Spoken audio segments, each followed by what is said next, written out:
Bonsoir à tous, bienvenue dans les Alpes. Tout de suite, les titres de votre journal. Nous ferons un point sur les travaux du nouveau tunnel du Chambon, un axe important entre l'Isère et les Hautes-Alpes. L'ancien tunnel, vous le savez, condamné depuis l'éboulement il y a un an, des travaux qui avancent bien.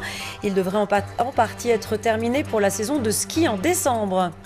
L'équipe de France d'athlétisme est en stage actuellement à Tignes, longueur ou perche. 3 stars de la discipline sont en Savoie depuis la semaine dernière, en vue des Jeux Olympiques de Rio. Et aujourd'hui, le public a pu assister à leur entraînement. Enfin, Aix-les-Bains accueille le salon des arts divinatoires et du bien-être. Il s'agit du salon Parapsy. L'an dernier, il avait attiré près de 5000 personnes en quête de réponses sur leur avenir ou tout simplement découvrir les techniques parfois ancestrales pour soulager les maux de l'esprit et du corps. Juste après ce journal, vous avez rendez-vous avec l'édition nationale dont voici l'un des principaux titres. Une famille agressée au couteau dans un village de vacances des Hautes-Alpes. La mère et ses 3 filles sont hospitalisées. L'une d'entre elles est actuellement au CHU de Grenoble. Le suspect a été arrêté et placé en garde à vue. Pour l'instant, ses motivations restent encore floues. Mais d'abord, les travaux du nouveau tunnel du Chambon pour relier l'Isère aux Hautes-Alpes se poursuivent et ils avancent plutôt bien. Première visite officielle ce matin sur le chantier. Il s'agit de creuser un nouvel accès après l'éboulement qui s'était produit il y a plus d'1 an. Christian Deville, Jean-Pierre Rivet. Pour parvenir au début du chantier, il faut parcourir 460 mètres de tunnel. C'est ici que se situe la bifurcation. On parle d'entonnement entre la suite du tunnel condamné et la nouvelle galerie. 45 mètres de long aujourd'hui, soit le 10e du programme. Elle est creusée à l'explosif. Une charge de 450 kg par tir pour 4 mètres de profondeur. Il y a une succession de phases qui s'enchaînent. Foration de la volée, chargement, tir, marinage, c'est-à-dire qu'on enlève les déblais issus du tir et on les évacue à l'extérieur. Puis protection de l'excavation, c'est-à-dire avec du béton projeté comme vous le voyez autour de nous. Et puis des boulons pour conforter les masses rocheuses potentiellement instables qui sont situées en voûte. Voilà. Et puis on recommence le cycle.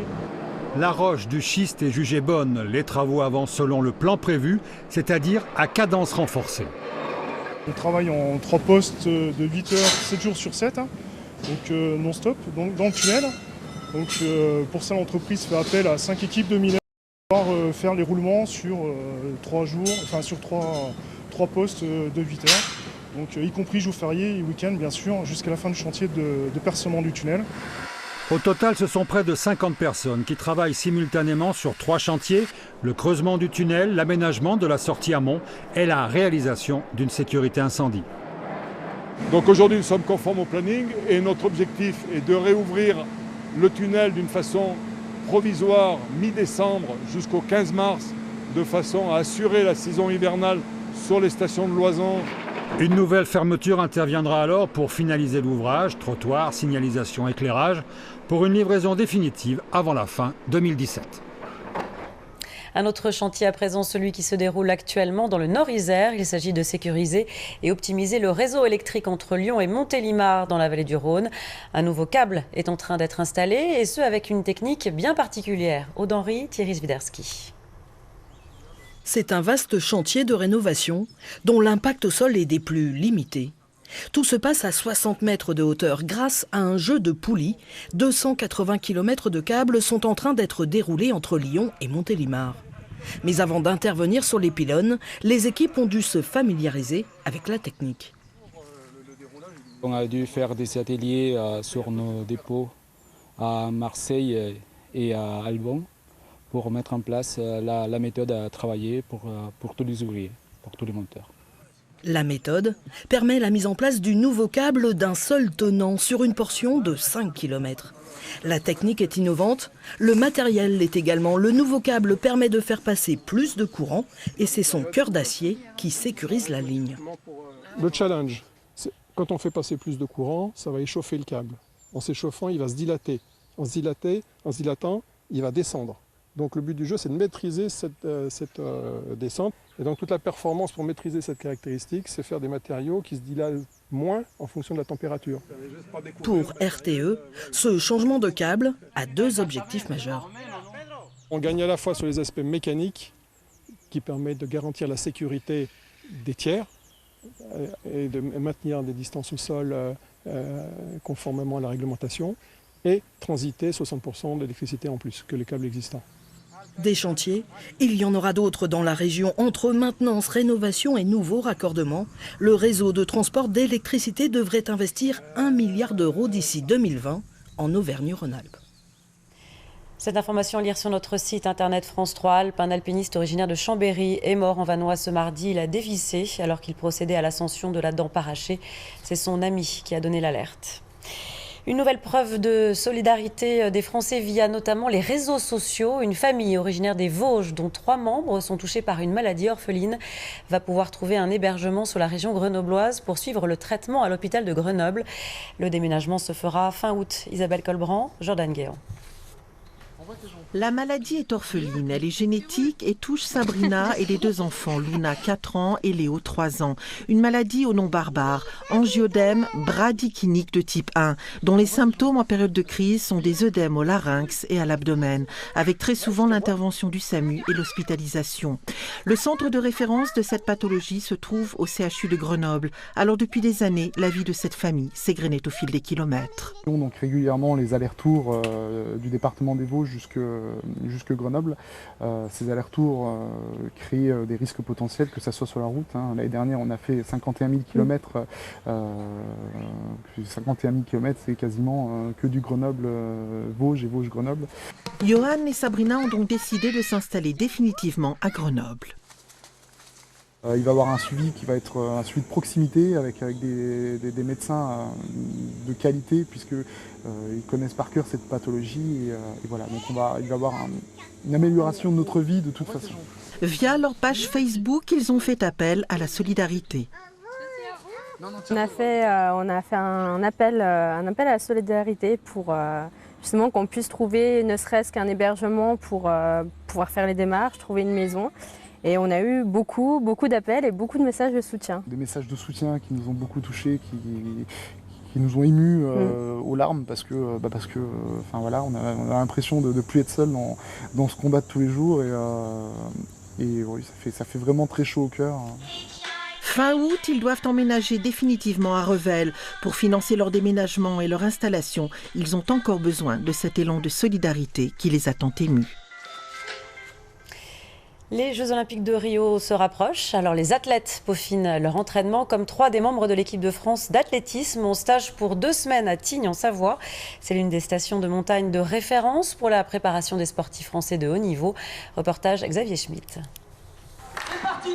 Il y a de l'ambiance. Le public est autorisé à suivre l'entraînement des athlètes sélectionnés pour les JO de Rio. En action, le perchiste Kevin Menaldo, vice-champion de France. Il passe facilement la barre à 5,50 m.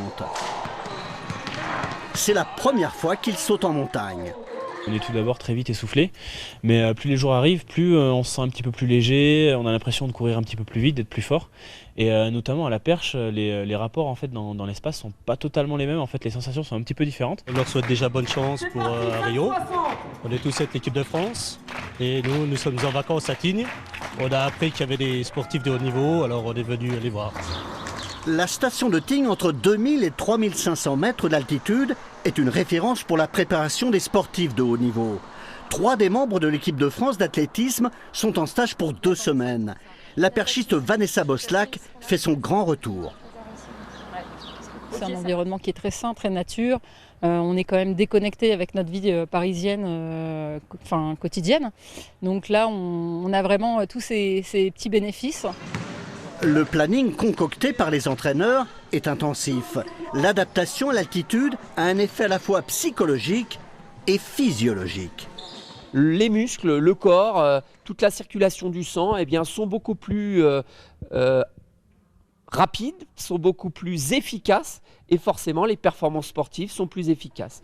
Le sauteur Cafétien Gomis est un habitué de Tignes, mais lui comme ses coéquipiers vont ensuite peaufiner leur entraînement au niveau de la mer à Saint-Malo.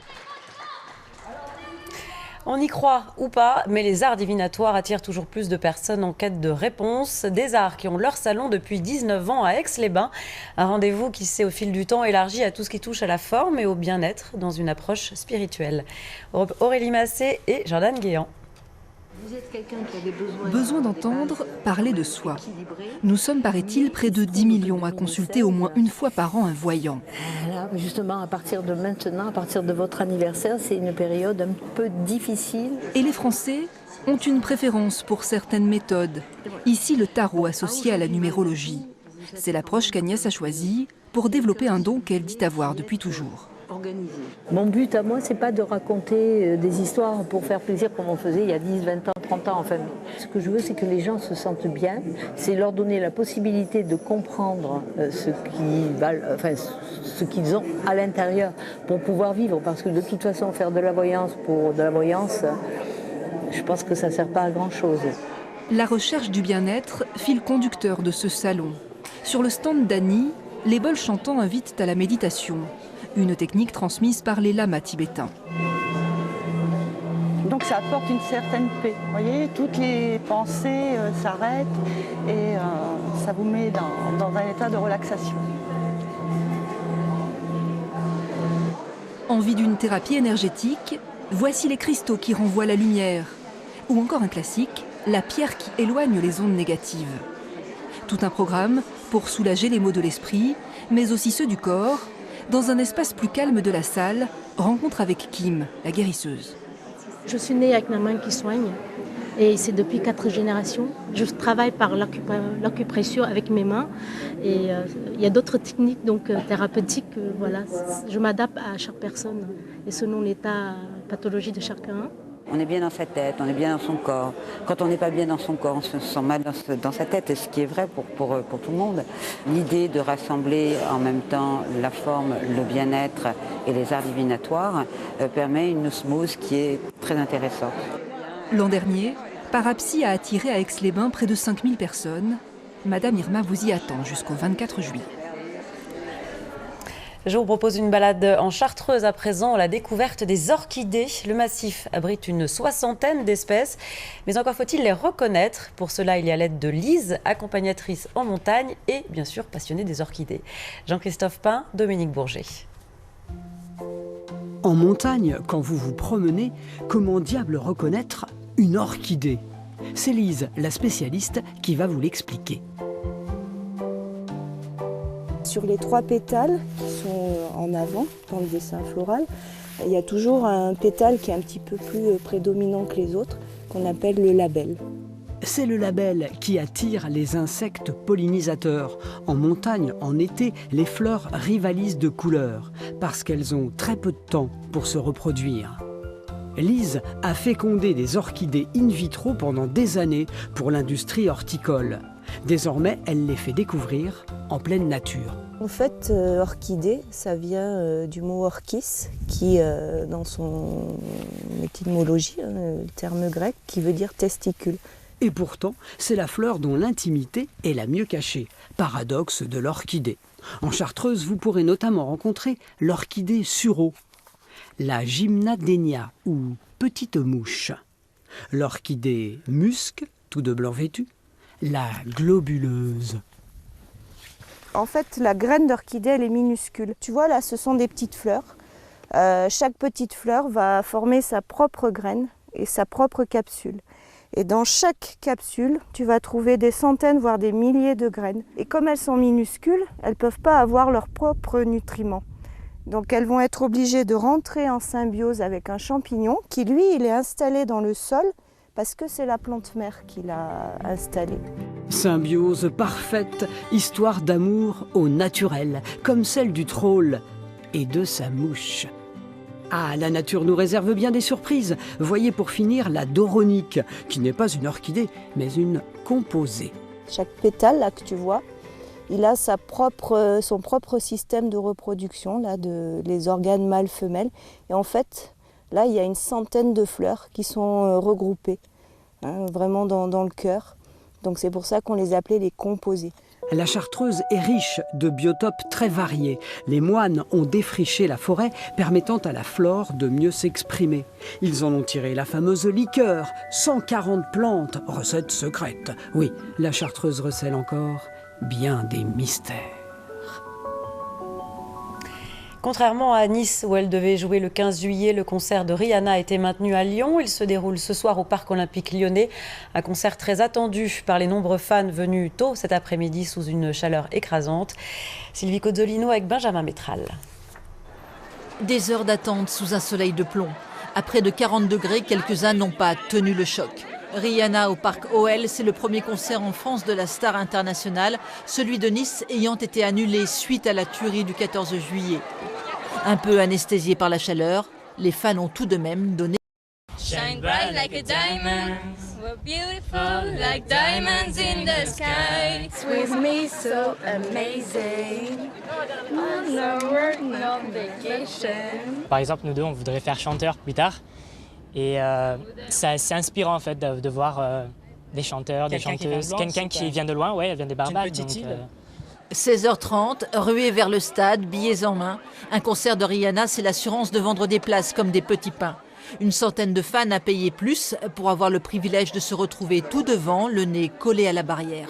En 2 jours, les Golds, là, ils sont partis, quoi. Il n'y en avait plus après. Premier concert que vous allez voir de Rihanna ? Oui.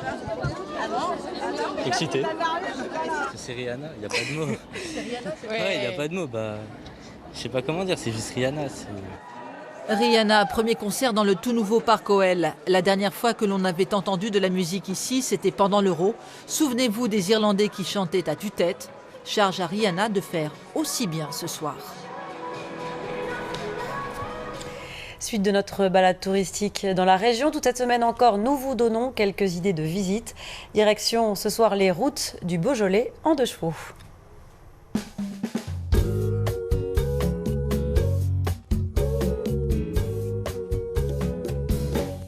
Bonjour, bienvenue en Beaujolais. Je vous propose de découvrir cette magnifique terre de vignoble grâce aux membres du Beaujoldush, un club de passionnés de 2 chevaux qui nous emmène par les routes de cette belle région.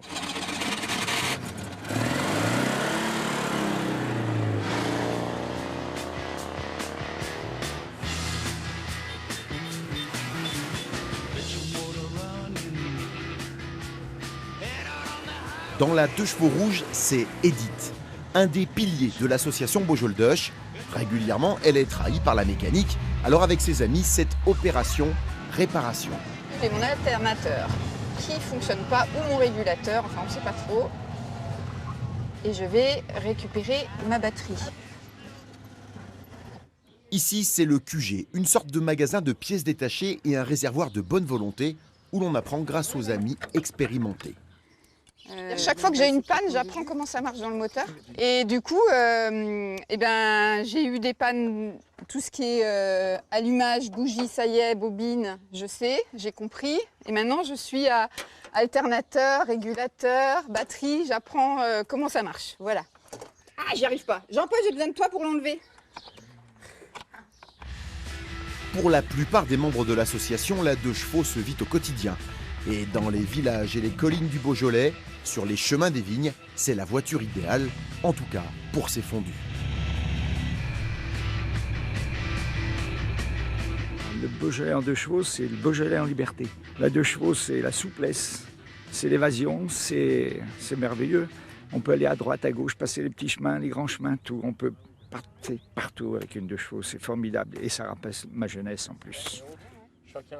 Les routes du Beaujolais en 2 chevaux, c'est à chaque fois différent? On découvre toujours des nouveaux paysages, comme le temps se couvre un petit peu, parfois. La nature change à tout moment. Et parmi les lieux changeants du pays Beaujolais, il y a le Mont Brouilly, une vue imprenable sur un futur parc géologique, un géoparc en attente de classement. Ce projet de géoparc va permettre d'établir des sites comme celui-ci où on va réussir à lire sous cette surface-là, à interpréter la géologie. On peut aussi se balader dans le pays des pierres dorées où là ça va être complètement différent par rapport à ici, où on va retrouver du patrimoine bâti qui est intéressant, patrimoine culturel. Et après dans le nord-ouest du territoire, c'est là où on va trouver les plus hauts sommets, le Mont Saint-Régaud notamment qui est le plus haut sommet du Rhône. Le Beaujolais, c'est aussi bien sûr les vignes, changeantes, omniprésentes, un des moteurs de la région. Parmi les domaines viticoles prestigieux en Beaujolais, et ils sont nombreux, il y a le domaine de Pizet. Il est célèbre pour son hôtel, pour sa production viticole, mais aussi désormais pour son espace œnotouristique. Son ambition, démontrer que dans chaque consommateur de vin, il y a potentiellement un œnologue qui sommeille. Pascal Dufêtre dirige le domaine du château de Pizet, un puits de science en matière d'œnologie, un amoureux du vin et de son univers. Beaujolais blanc 2015. Beaujolais blanc fait avec du chardonnay sur des terrains de granit du Beaujolais. On est dans le centre Beaujolais, on n'est pas sur des argilo-calcaires. Vous avez vu, la géologie est importante. On est sur des granites, il y a moins d'argile, ça fait un vin plus tendre, moins d'acidité, plus de souplesse, plus de finesse. Et dans les sous-sols du château, c'est donc un parcours œnologique qu'il nous présente, où l'on apprend que chacun d'entre nous peut s'entraîner à détecter saveurs et arômes du vin. Le vin, c'est plus seulement une consommation, c'est une rencontre, c'est de l'histoire, c'est des messages à transmettre. Dans chaque atelier, il y a une partie explicative. On donne l'origine, la réalité des choses, d'où ça vient. Et ensuite, il y a un test. On essaye, on s'entraîne. Donc là, il faut reconnaître les arômes. Alors, on commence par s'entraîner. On y va ? Allez, on y va. Allez. L'affaire est plus simple qu'il n'y paraît. Ah oui. Et sans chichi, on parvient assez vite à dompter son nez et son palais. Donc, quelle est la saveur ? Il n'y a que la saveur. C'est sucré. Sucré. Ouvrez le nez. Ah oui. C'est sucré un peu, c'est brûlé un peu, du sucre brûlé. Caramel. D'accord. 1 heure de parcours pour s'initier à l'œnologie, une invitation au voyage dans le vaste monde du vin de Beaujolais. Et voilà, le Beaujolais en 2 chevaux, c'est terminé pour aujourd'hui. Je vous propose de nous retrouver demain en Bresse pour découvrir un des nombreux élevages, mais aussi un patrimoine architectural exceptionnel. Allez, au revoir Bernard.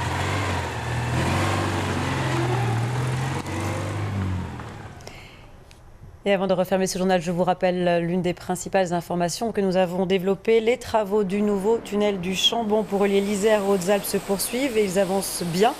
Il s'agit de construire un nouvel accès après l'éboulement qui s'était produit il y a plus d'1 an.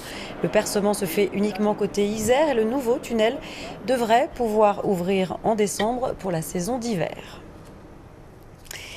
C'est la fin de cette édition. L'actualité continue sur le site alpes.france3.fr. Tout de suite, l'agenda de votre été. Je vous retrouve demain à midi. Très belle soirée.